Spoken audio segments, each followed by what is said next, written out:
You don't even need to tell me that the picture is for your sister. Pretend it's for you. What, are you not going to smile? Pretend it's for you. I love a picture. I'll never know who you sent it to. You could have used it as AI and then contacted my father, pretending to be me, and asked to send a wire transfer. I don't know what you're going to do with that picture. Yeah. Don't do that, by the way. Two Jews, both big and tall, no subject too small for the good guys. A mother's dream, premium podcast team, make it your weekly routine, it's a Good Guys. And if you don't give us 5 stars, what are you nuts? What are you nuts? Yeah, we're the good guys, we're not the great guys, we're just so good guys. Whoa. Mazel Morons, welcome back to the Good Guys podcast. I'm sitting here with Brian Kohlberger's pen pal. It's Ben Sauber. These have to stop. Josh, I'm just so proud of us. I just want to talk about it for a second, okay? Please. Because the episode has come out. We did the first ever podcast at the US Open. And I just want to describe to those that weren't there. Perhaps you were listening, perhaps you were watching, but you don't really understand quite how difficult this environment was and how much we crushed it. Okay? Yes. Should we paint it? I just want to paint a quick picture for the morons. Essentially, Arthur Ashe Stadium is right next to the airport. So just every 6 seconds, you just have planes flying straight over our stadium. 737s, so we can't hear each other. A320s. 850s. And let me tell you, it was so unbelievably loud. And we were essentially, you know when you walk through an airport and you think to yourself, it's interesting that there's that random piece of art in the airport. I'm not going to stop by it because I'm going to my terminal, but it's nice that it's there. That was us. We were the works of art. On your way from checking in, getting your ticket checked at the US Open, to going into Arthur Ashe Stadium to perhaps watch some mixed doubles, some singles, some multis, whatever you were there for, okay? Maybe you were just there for the chicken nuggets. Who knows why you were there, but you certainly weren't there for us. And let me tell you, not only did we draw an engaging crowd, but I just had so much fun. I thought we did such a great job, and nobody's going to pat us on the back. We need to pat ourselves on the back. So I'm here letting everybody know we did a great job. I'm sorry that you missed it, but it at least made me think, if we can do that in front of complete strangers, I mean, Josh, maybe we need to do some type of a live show. I don't know. No thanks, but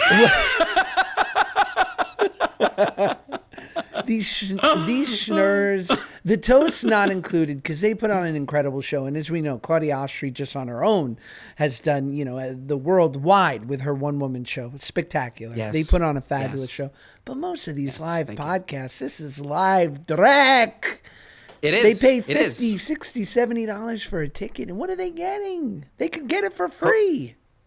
Josh, this is why there's an opportunity zone. They can't get what we gave them for free. It was literally for a brand, and I asked, what tastes better, Vital Proteins or a big juicy ass? That's true. You can't get that anywhere else. I couldn't do that in an ad read. You can't get that anywhere else. We're so real ourselves.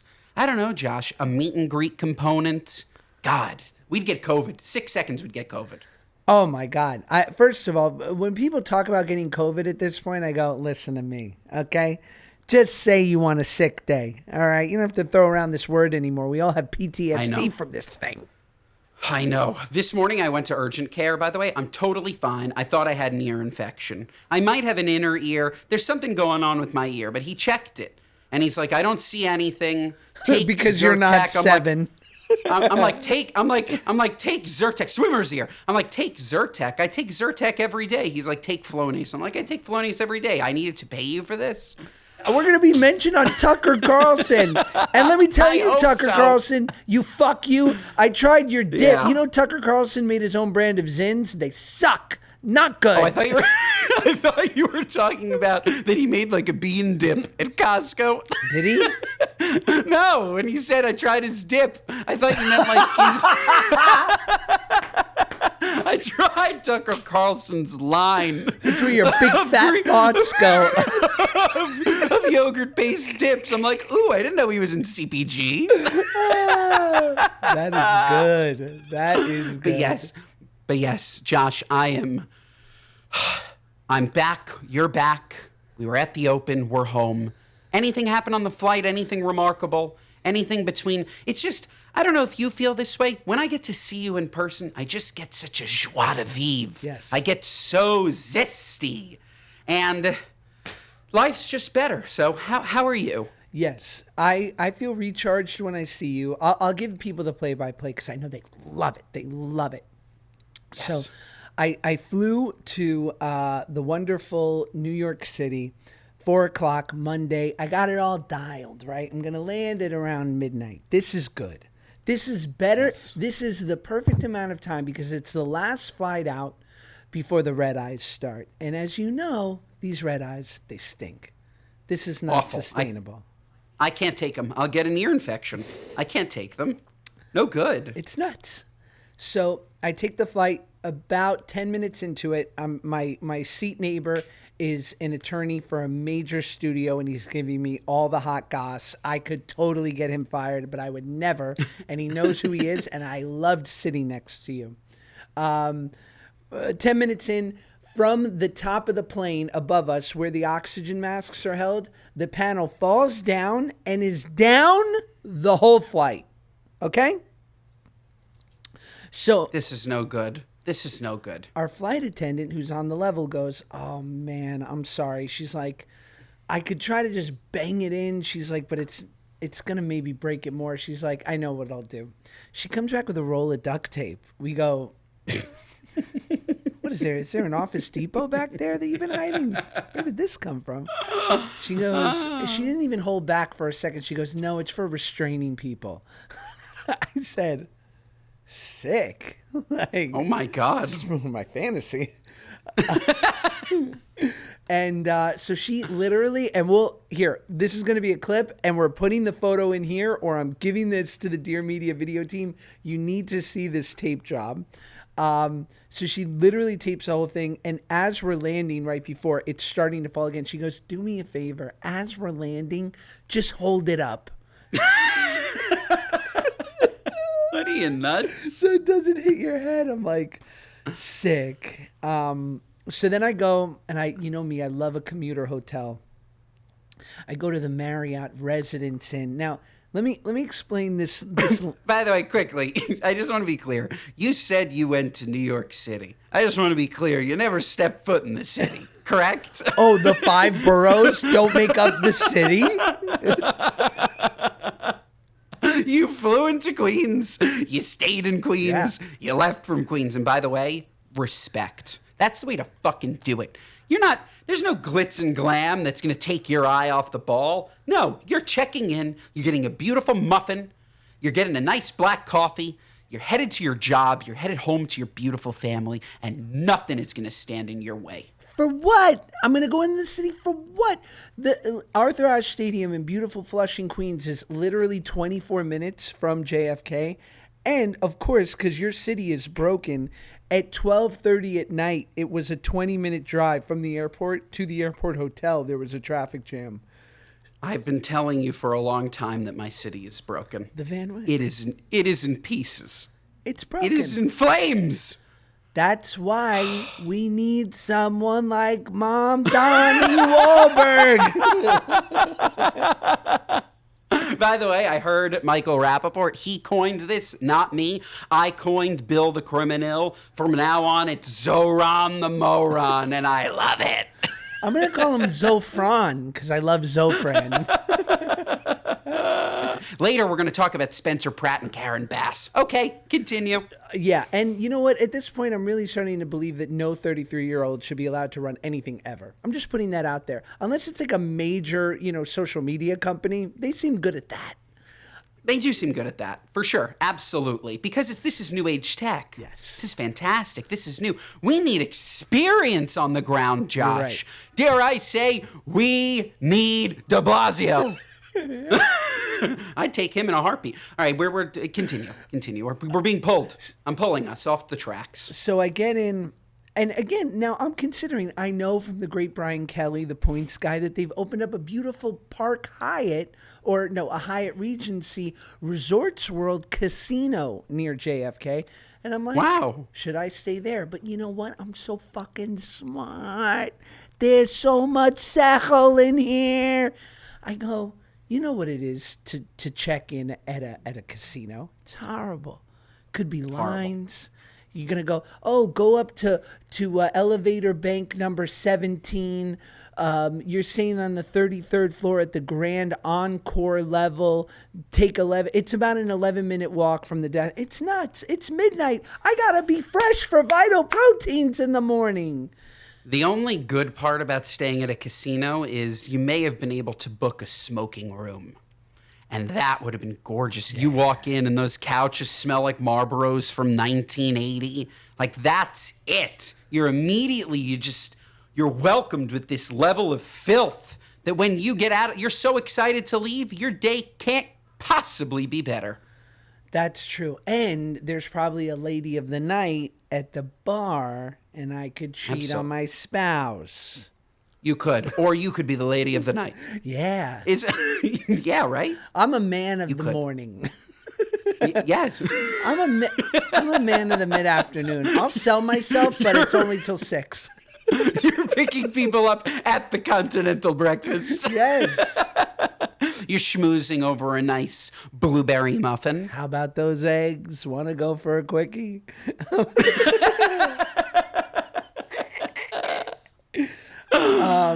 So then, okay, and really, I think about these things. So you've got a Marriott and a Marriott Residence Inn right next to each other. Classic Marriott, the commuter Residence Inn. Which do I pick, Ben? Which do I pick? You picked the classic Marriott. You're nuts. What are you nuts? You picked the commuter hotel, the Residence Inn. First of all, who has ever saw a kitchenette and said, not for me? No one. Not me. I love them. I love a kitchenette. I want options. I want to know that if I wanted to whip up a quick ramen, I could. Okay? Agreed. Yes. And it's the same price as a regular Marriott. It's just as nice. You get the kitchenette. You get continental breakfast in the morning. Not standard at a standard Marriott. Whatever. It's fine. Handled it. Got to the beautiful Vital Protein suite with my boy. The next day, we crushed it. Ben brought his absolutely iconic brother-in-law, Zach, too. I mean, this kid, what a sweetie he is. I liked him very much. He's a great boy. Josh had met Olivia's husband, Zach. Zach won. Hadn't met Jackie's husband, Zach, and they met, and it was just a wonderful, wonderful meeting of the minds, and we had such a great time. And again, I think, Josh, we made people's days better. People left laughing. People left with free gifts. We threw hats. We threw branded tennis balls. We cracked some wonderful jokes. Fabulous. I had a wonderful day. This episode of the Good Guys Podcast is brought to you by our friends at Fatty 15. Folks, I'm so excited to share with you C15 from Fatty 15, the first essential fatty acid to be discovered in more than 90 years. What were the scientists doing? Why weren't they looking? It's an incredible scientific breakthrough to support our long-term health and wellness, and you guessed it, aging and longevity. Fatty 15 co-founder Stephanie Van Watson discovered the benefits of C15 while working with the U.S. Navy to continually improve the health and welfare of aging dolphins. Based on over 100 studies, we now know that C15 strengthens our cells and is a key longevity-enhancing nutrient, which helps slow biological aging at the cellular level. In fact, when our cells don't have enough C15, they become fragile and age faster. Oh no! And when our cells age, our bodies age too. This eventually led to studies finding the first new nutritional deficiency in 75 years, cellular fragility syndrome. And as many as 1 in 3 people worldwide may have low C15 levels and cellular cellular fragility syndrome. We don't want that, okay? We absolutely do not want that. We want Fatty 15. It's completely science-backed, award-winning, vegan, patented, 100% pure C15 supplement. Vegan-friendly, free of flavors, fillers, allergens, and preservatives. And again, you don't want cellular fragility syndrome. So we're going to do our best, and we're going to take Fatty 15, and we're going to see what happens. I'm telling you, you're going to love it. Fatty 15 is on a mission to prioritize your C15 levels to help you live healthier and longer. You can get an additional 15% off their 90-day subscription starter kit by going to fatty15.com/goodguys. That's fatty15.com/goodguys and using code goodguys at checkout. fatty15.com/goodguys. Tell me about the U.S. Open. I'm interested because there were people dressed up in like literal tennis gear, like they could run out on the court. Me. That was me. I mean, you were just dressed, schlubby chic, which I love. So was I.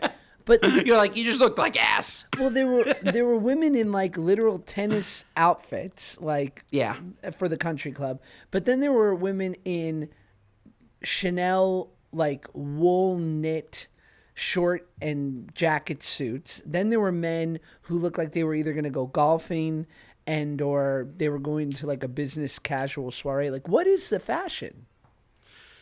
It depends on when you go, who you go with, where you're sitting. If you go during, there are two passes. There's the day pass and the night pass.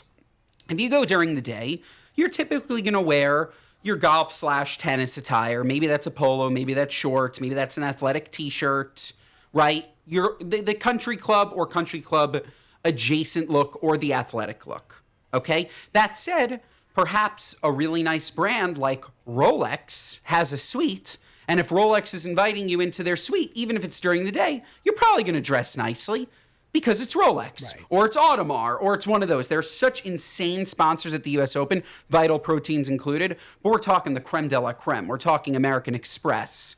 We're talking Cadillac. We're talking, like, these are huge, huge brands. So if you're invited into one of those suites, you're probably going to dress up. Maybe there's a carpet. Maybe there's very interesting people also there. Now, as we get later into the matches, if you're going at night, Djokovic versus Alcaraz, and this is ESPN 8 p.m., you're going to wear your Sunday best. Yeah. Okay? You're going to dress nice. You're going to look chic as hell. And it's sceney. It becomes very, very sceney the deeper it goes. We went day one.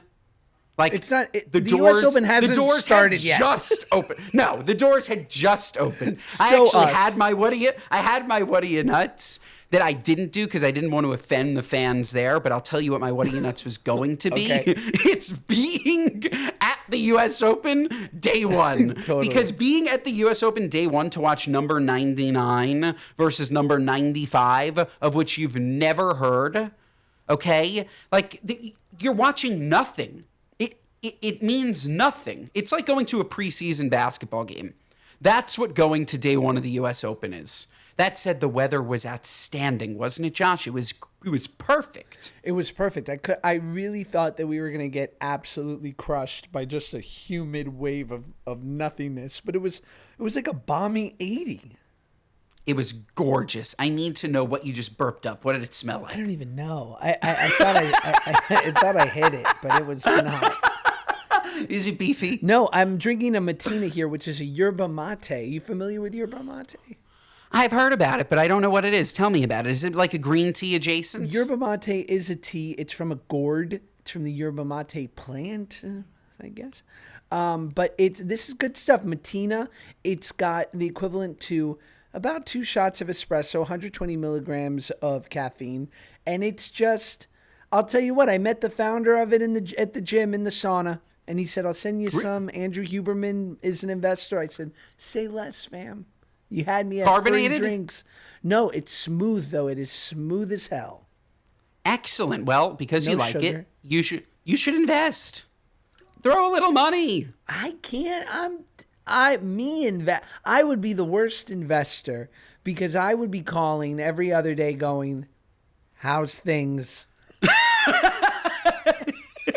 Those people really do exist. The people who put in the least amount of money are often the most annoying. Yeah, like, do you have those with Spritz? Yeah, yes, I do. I have the not my friends who like I let put in like any amount of money. There are some friends that put in like $1,000 just to like be a part of it. Of course, I'll never hear from them. Sure. But the person who put in 25 grand calls more than the person who put in 2 million.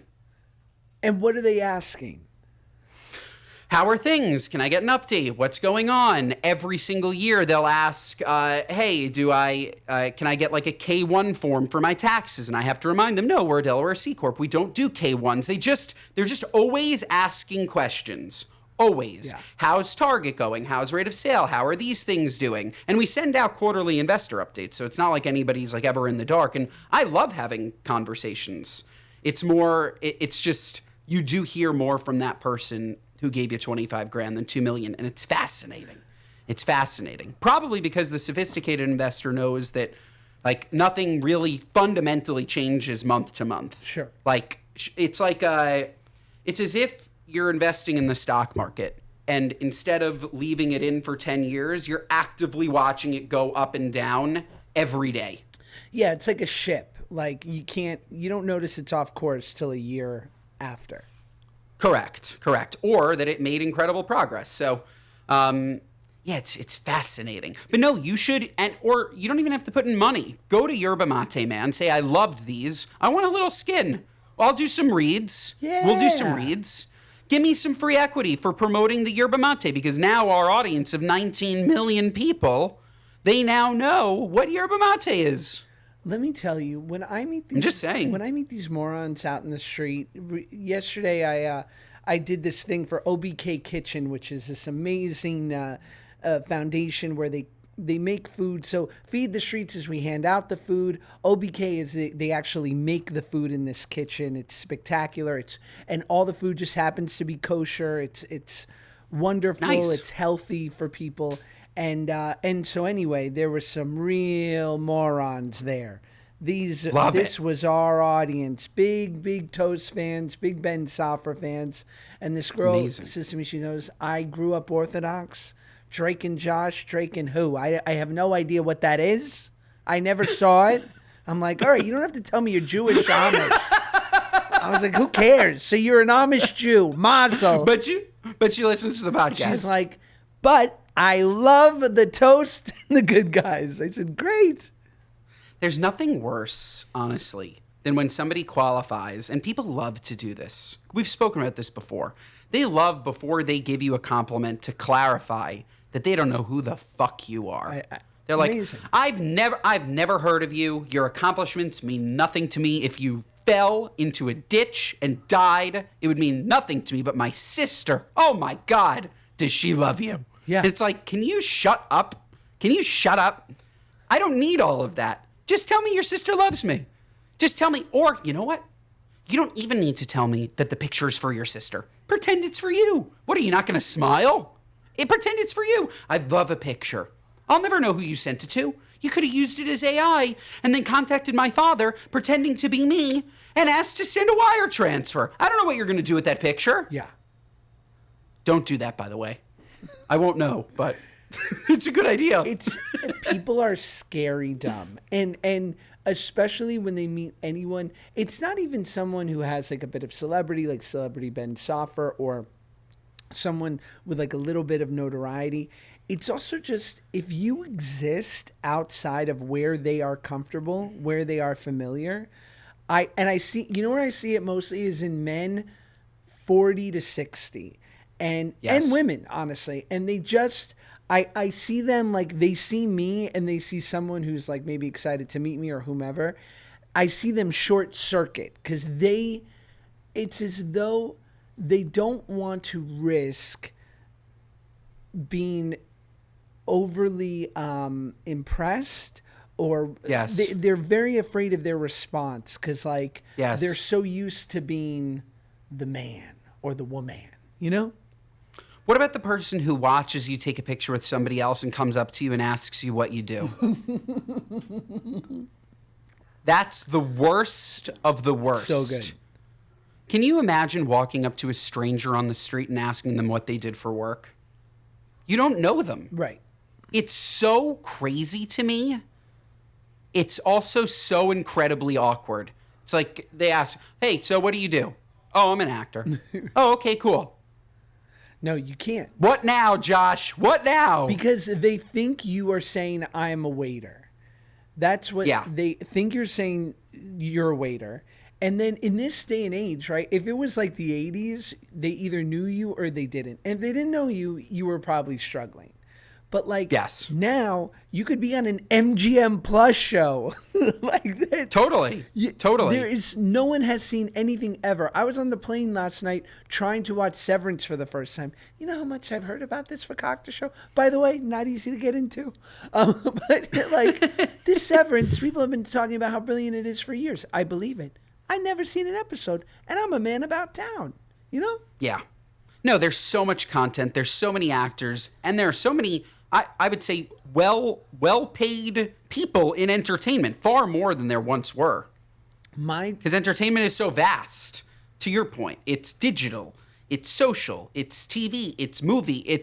They've created, like with a Netflix, with a Hulu, with a Paramount, with all these things, there's so many more opportunities. I would bet you that there are people in their 50s and 60s, Ben, in your life who, when you tell them you have a podcast, they imagine you with a ham radio in your living room talking to truck drivers. You're like, breaker, breaker.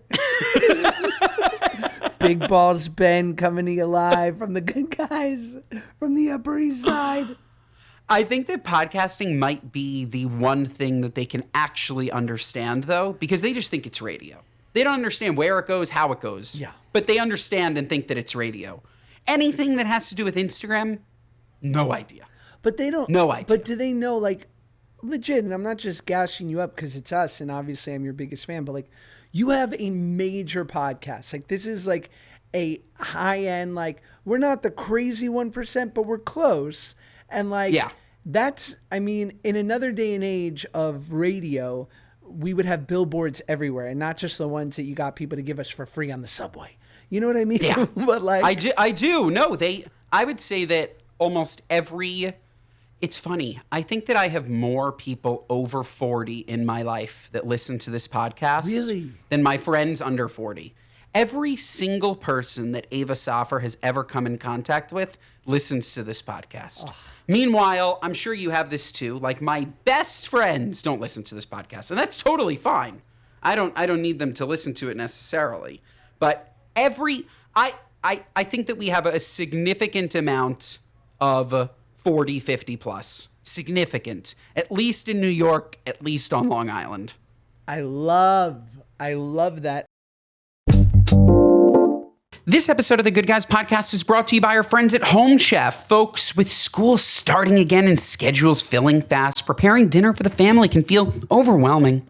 Home Chef simplifies mealtime with over 35 tasty meals. They're delicious. And 18 delightful extras each week, including kid-friendly options your little ones will actually enjoy. Make dinner effortless, nutritious, and family-approved, no matter how busy the season gets. There's no excuses, folks, okay? There's no excuses because Home Chef is so unbelievably delicious. Those nights, you're just not in the mood, okay? Go to the grocery store. That's not a problem, okay? The only problem is not supplementing with Home Chef, because Home Chef delivers fresh ingredients and chef-designed recipes conveniently to your doorstep to simplify your cooking experience. Users of leading meal kits have rated Home Chef #1 in quality, convenience, value, taste, and recipe ease. I'm telling you, folks, their ingredients through the roof.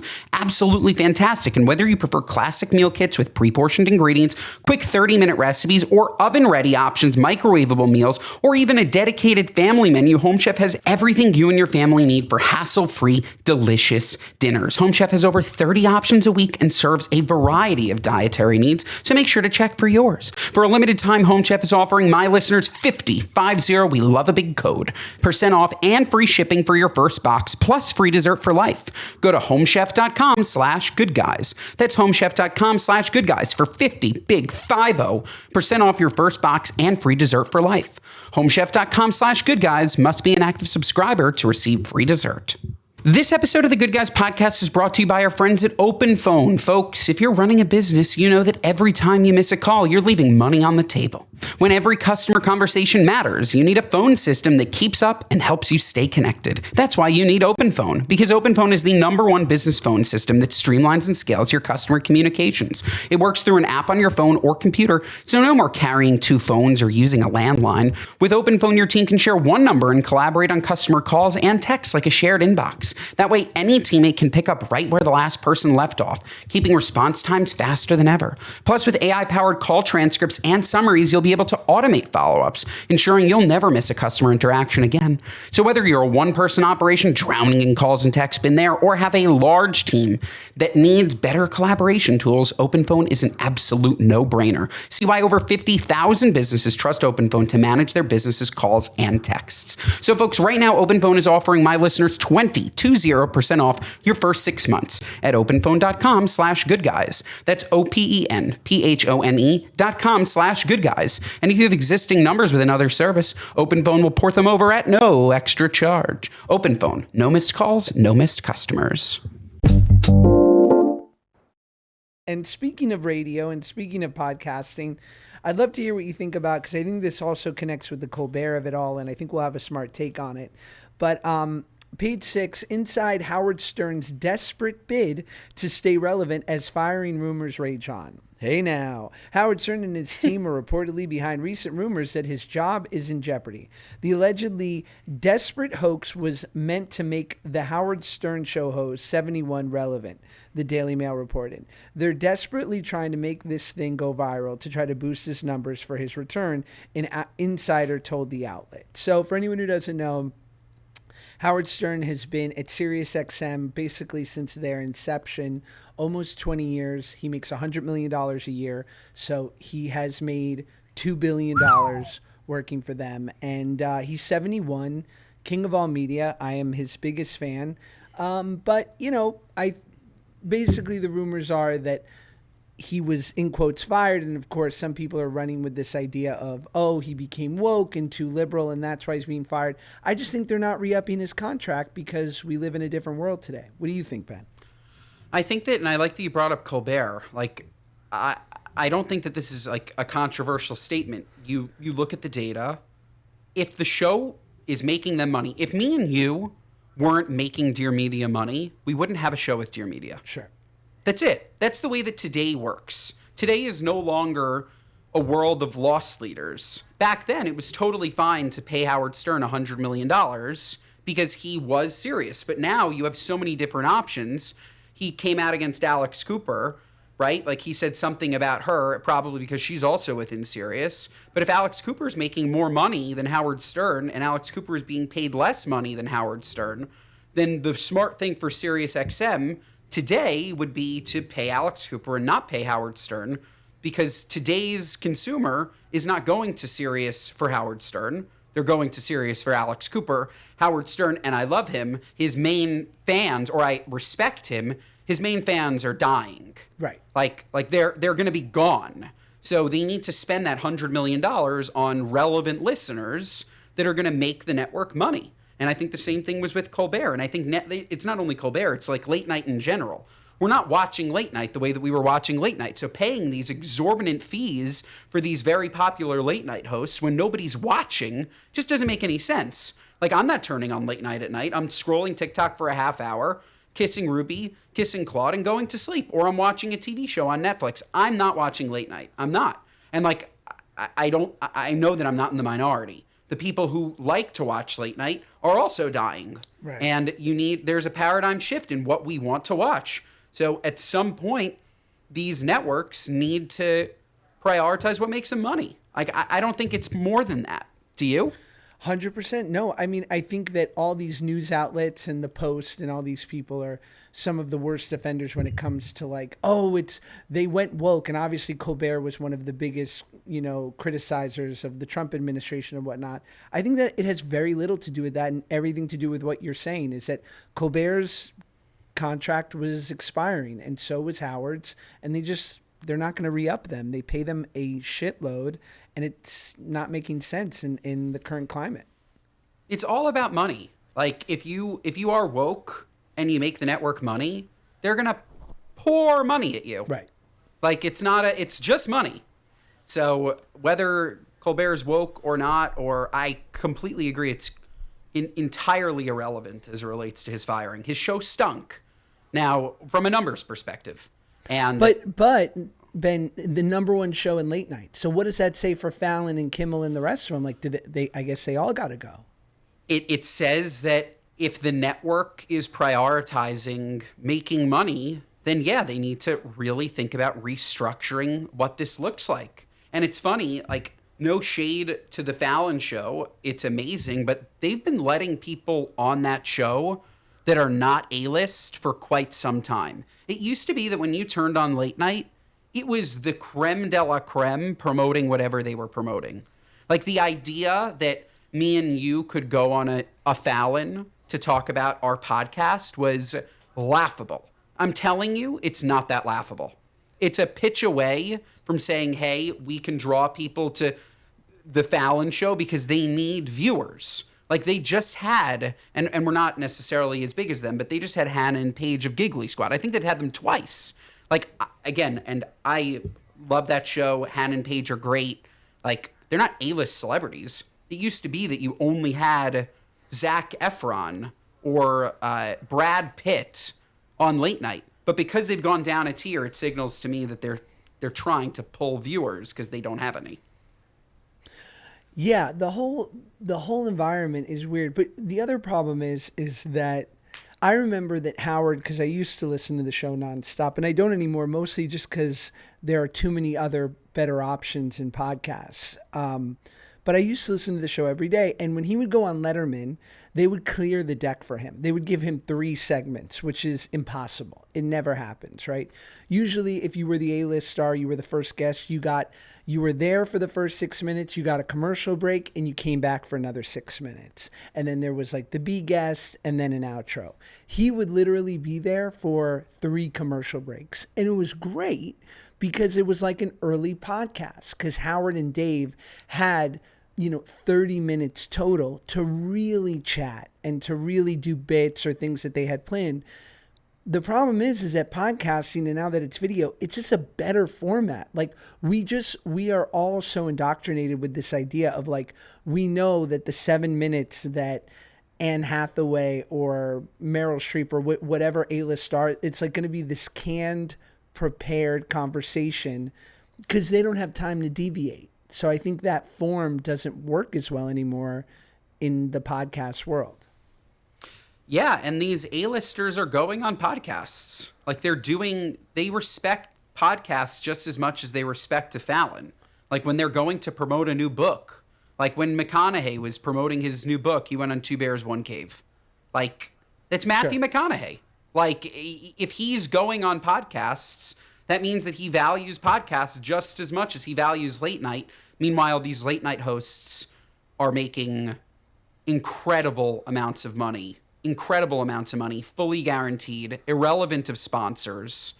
Like, the model's broken. So it makes sense to me. And I don't know why you wouldn't just throw on The Good Guys or The Toast or Theo Von or whatever at 8 o'clock. What is late night doing for you that we're not doing for you? Right? We need a band. God, we'd be good. Oh my God, you're so right. We'd crush. We need a band. Benny and Joshy coming to you live at 10. Can you imagine? Oh my God, I just got so excited. We need a band. Yes, we could do it for pennies on the dollar. Tell them to Did Colbert have a band? Yes, but it's not. No, it's not what we have. No, we could scoop his band. Yes. They're looking for work. They're looking for we'll work. Get the roots. Oh, I love it. Yeah, I just feel like you can figure it out and do it much, much smaller. But then the writers will strike again. You want to do a speak pipe? I would love to. If you want to ask us a question, get some advice, go to speakpipe.com/goodguys. Don't give us your what are you nutses. They're not good. Don't do it. Keep it brief. Brevity is really, it's truly key. Let's hear from... So is context. Be brief, but give us some context. Yes, a little context. Let's hear from Kate, shall we? Hey, Ben and Josh. So my boyfriend and I are in this stage of just talking about marriage and engagement and kids and all the things. And I do love him dearly. He is a pajama of a man. But I do want your opinion. So he is a blue collar man. And unfortunately he loves to chew, and it's truly one of those things that we just disagree on. I am in the dental field, and I know how bad it is for your oral health, along with the obvious fact that it can be somewhat discreet, but also kind of gross to do in public. And I've mentioned that I don't want him to continue chewing. I hate the habit. And if and when we do have kids, I don't really want them to be around that. And he always seems to have a pretty definitive answer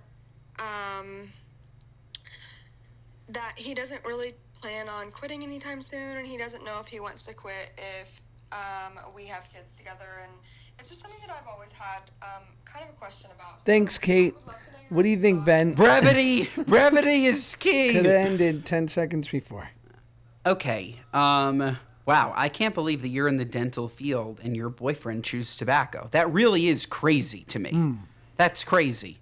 That said, if he doesn't want to quit chewing tobacco, I don't know.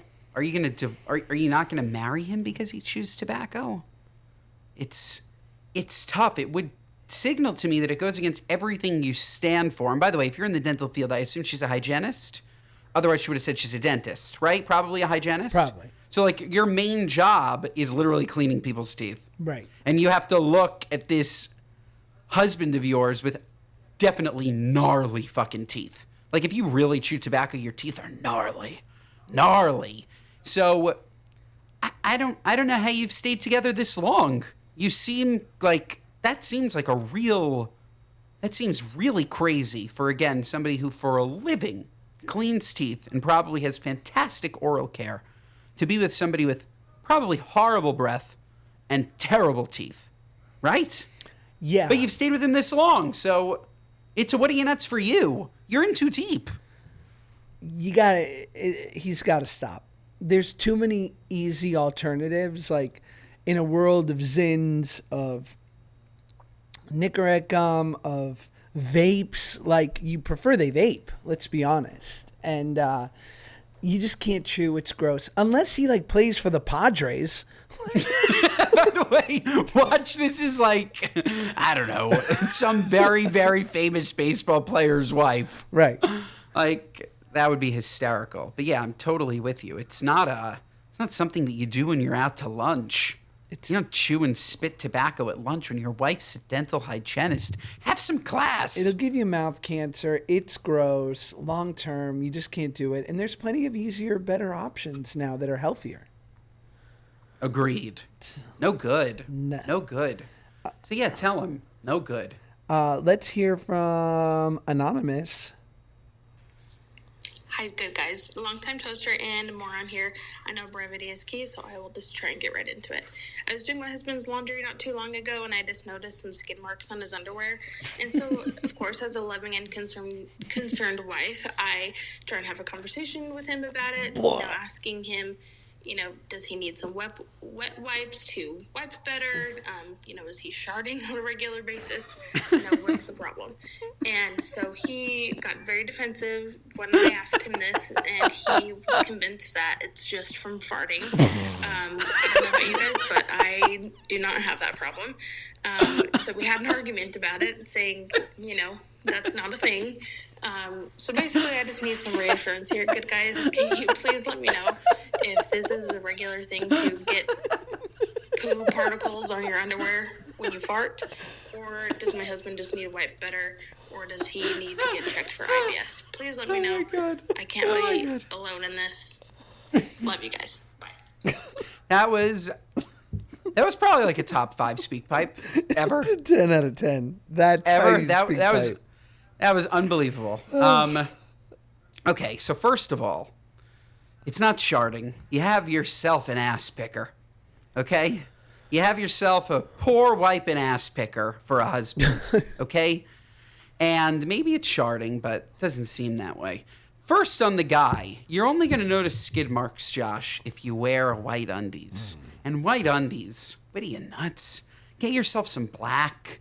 Get yourself some navy. Get yourself a color. No gray, no white. Okay? That's first and foremost. But yeah, it's tough to go to your husband and say, hey, I noticed that you have some shit stains on your underwear. You want to talk about it? That's tough. Yeah. That's tough. Yeah. So I think he should just change the color of his underwear and probably stop picking his ass. What do you think? I think it's weird that she talked to him about it, to be honest. Like, It's weird. when you have a partner, I think you have to have you have to give like 2 passes a year.